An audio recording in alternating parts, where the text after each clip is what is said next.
రీల్స్లో ఇన్వెస్ట్ చేస్తే మీకు 10% రెంట్ వస్తుందని ఎవరైనా చెప్పారా? ఇది కానీ నమ్మితే మీరు డేంజర్లో పడుతున్నట్టే.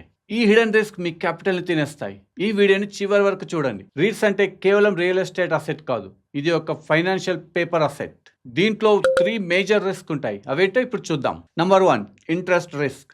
ఆర్బీఐ 1% ఇంట్రెస్ట్ పెంచితే మీ రేట్ 10% వరకు డ్రాప్ అవ్వచ్చు. ఎందుకంటే అప్పుడు అందరూ బాండ్ మార్కెట్ వైపు వెళ్తారు. అప్పుడు మీ రియల్ అసెట్ పేపర్ వాల్యూ తగ్గిపోవచ్చు. Number 2, wallet danger. ఇన్వెస్ట్ చేసే ముందు వాలెట్ చెక్ చేశారా? ఈ పర్సంటేజ్ తక్కువ ఉంటే టెనెంట్ ఎప్పుడైనా ఖాళీ చేయొచ్చు. Remember, no tenant is zero dividend. ఈ వాలెట్ అంటే ఏంటో నెక్స్ట్ వీడియోలో తెలుసుకుందాం. Number 3, price manipulation. ఈ రీట్స్ స్టాక్ మార్కెట్లో ట్రేడ్ అవుతాయి. స్టాక్ మార్కెట్ సెంటిమెంట్ డ్యామేజ్ అయినా, ప్రైస్ మ్యానిపులేషన్ అయినా మీ రీట్స్ వాల్యూ తగ్గిపోవచ్చు. దీనినే మార్కెట్ రిస్క్ అంటారు.